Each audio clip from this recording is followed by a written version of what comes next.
memprihatinkan. Turun ke Hitadipa itu jalannya jauh itu. Sampai pulang ditembakin oleh KKB. Ketika saya bertugas itu saya berpikir, apakah harus dengan senjata? Kalau misalkan tadi penyelesaian secara dialogis, Pak, kenapa sih nggak dilakukan dari dulu, Pak? Ini baru 2022 nih pendekatannya seperti ini malah. Ya tentunya lain pimpinan, lain cara berpikir, kebijakan.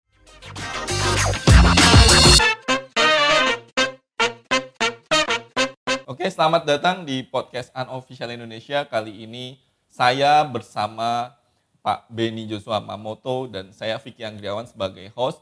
Kali ini kita akan bicara soal Satgas Operasi Damai Kartens 2022, tentunya dengan narasumber yang sangat relevan dan sangat pakar dalam kinerja Polri, sehingga kita mampu memotret secara jelas dan dan berimbang, sehingga kita bisa mengevaluasi dan kita bisa memahami tentang Satgas Operasi Damai Kartens ini. Selamat datang, Pak, di podcast kita di Unofficial Indonesia. Pak, mungkin Bapak bisa menjelaskan dulu nggak bagaimana sebenarnya kinerja Polri di Papua sebelum Satgas Damai Kartens?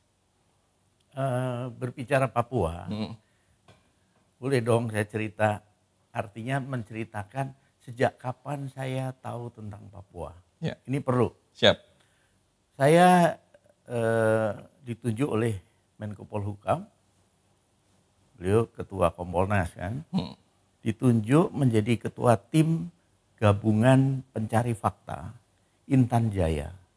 Ada pembunuhan, penembakan terhadap tokoh agama di sana, meninggal, kemudian mengadu ke presiden, dan presiden memerintahkan untuk dibentuk tim.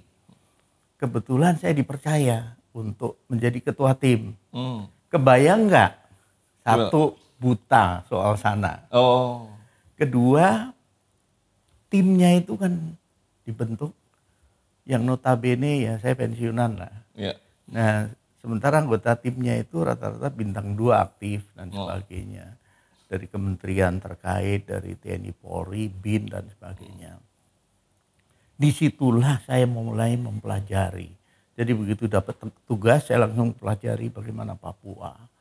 Bagaimana selama ini peristiwa-peristiwa di sana, kondisi masyarakatnya. Nah, itulah saya mulai. Dan ternyata saya jatuh cinta. Dengan Papua?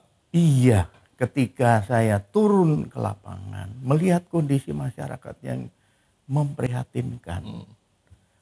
Turun ke Hitadipa itu jalannya jauh itu. Sampai pulang ditembakin oleh KKB. Teman saya kena. Dari situ kemudian saya banyak bertanya, saya banyak diskusi dengan tokoh-tokoh Papua, teman-teman yang bertugas di sana. Kebetulan saya juga dikawal oleh teman-teman dari sebagian dari Satgas. Nah, kembali ketika saya ditanya bagaimana peran Polri di sana sebelum adanya Satgas Damai Kartens. Kita semua tahu bahwa penanganan di Papua itu sudah puluhan tahun. Dan pendekatannya berbeda. Ketika ABRI dulu, Polri di bawah ABRI. Kemudian pisah, polisi ini polisi yang harus sipil betul ya. Dan pendekatannya ke masyarakat pun harus dirubah, tidak boleh militeristik. Sementara tugas di sana kan berhadapan dengan kondisi konflik. Konflik yang notabene bersenjata ya, karena KKB ini bersenjata. Kita coba pelajari, berbagai macam kasus muncul, termasuk yang masuk kategori pelanggaran HAM, seperti paniai dan sebagainya. Kemudian juga begitu banyak korban dari anggota TNI Polri dan masyarakat. Nah, ketika saya bertugas itu saya berpikir, apakah harus dengan senjata? Apakah semua harus dengan pendekatan kekerasan? kalau yang terjadi itu maka akan terjadi lingkaran kekerasan, balas membalas, balas membalas, balas membalas. Nah kebetulan saya ketika aktif dulu di Satgas Anti Teror Polri, sejak pertama, dan spesialis saya interrogator.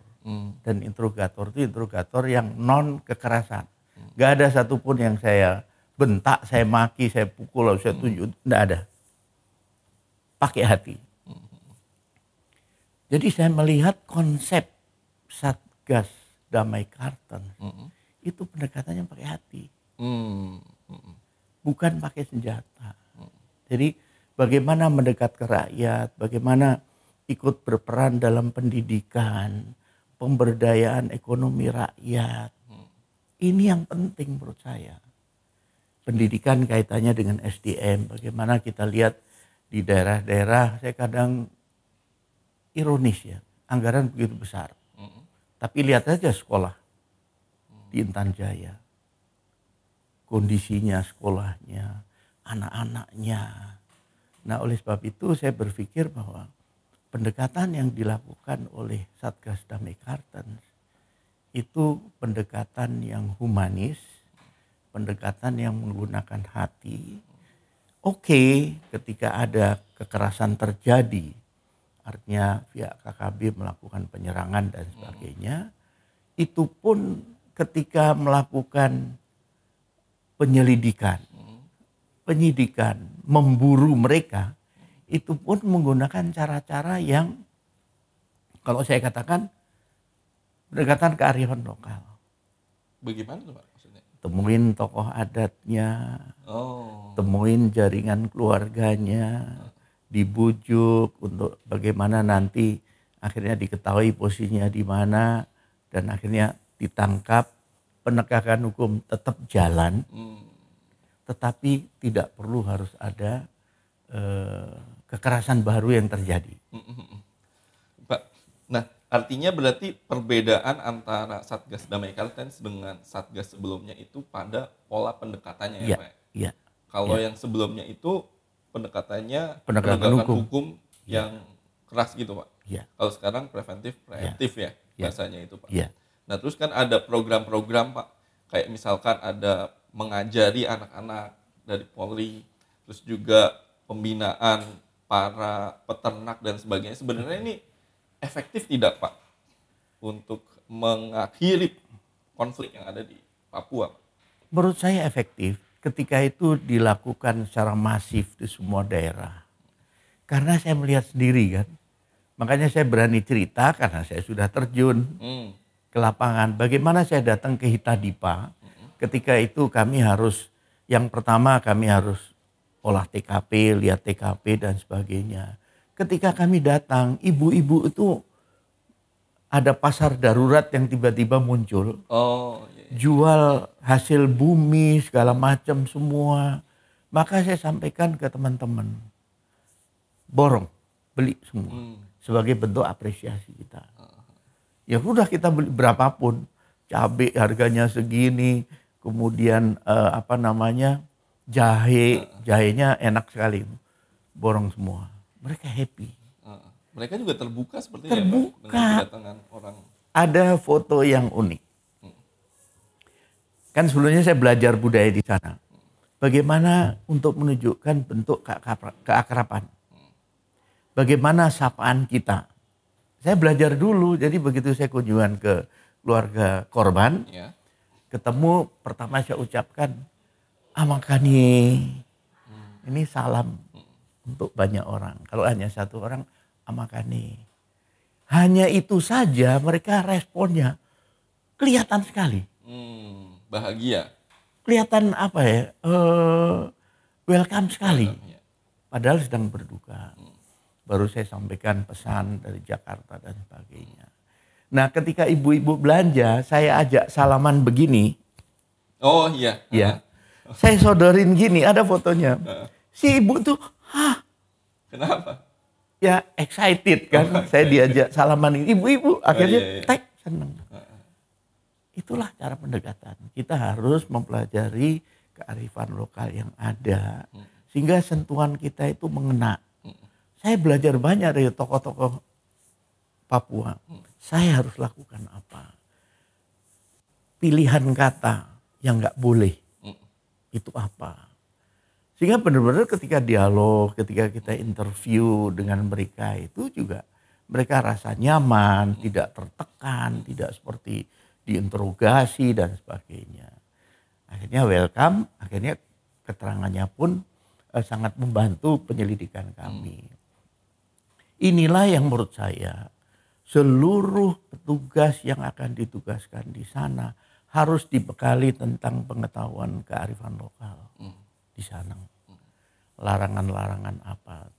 Nah, berbicara budaya, saya waktu itu sampaikan ketika saya dipanggil pimpinan, menurut Pak Beni penyelesaian di sana itu gimana? Pak, sesungguhnya di sana ada mekanisme penyelesaian konflik, yaitu budaya perang. Budaya perang itu simbol sikap kesatria.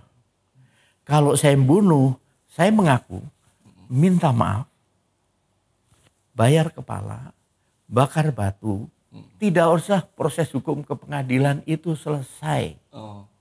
Dendam tidak ada. Tetapi ketika misalkan saya bunuh, mereka semua tahu saya pelakunya dan saya menghindar, saya tidak mengaku. Dendam diwariskan ke anak cucu. Sekarang kebayang nggak warisan dendam ribuan keluarga. Sehingga wajar ketika, mohon maaf, ketika warga di sana agak antipati kepada aparat. Itu kalau di trace back itu akan kelihatan. Di situ akan ditemukan dendam masa lalu. Keluarganya, orang tuanya dan sebagainya. Sehingga saya beberapa kali sampaikan, seandainya kita bisa mendata, menginventarisir jumlah korban di sana, deketin keluarganya, peristiwanya di mana dan sebagainya, dan diselesaikan secara adat, berarti kan memotong mata rantai dendam. Nah, ini mungkin kalau didengar oleh orang yang sudut pandangnya lain, apa sih itu penyelesaian apa? Kebetulan kan saya kuliah, belajar antropologi budaya, saya pun penggiat budaya. Jadi saya sangat dekat dengan masalah budaya. Jadi kalau ditanya aktivitasnya apa, ya saya aktivitas budaya di kampung saya, rekor Guinness World Record terbanyak di Indonesia ada di tangan saya, 7. Apa aja? Kulintang, musik bambu, kemudian kain tenun terpanjang, kemudian trompet terbesar di dunia di tempat saya itu ada 7. Musik dari kerang, orkestra ada di saya, itu rekor dunia semua. Di mana sih? Dari Inggris datang langsung ke sana di Minahasa, di Tompaso. Ya. Oke Pak, kita kembali ke ini Pak. Kalau misalkan tadi penyelesaian secara dialogis Pak, kenapa sih nggak dilakukan dari dulu Pak? Ini baru 2022 nih pendekatannya seperti ini Pak.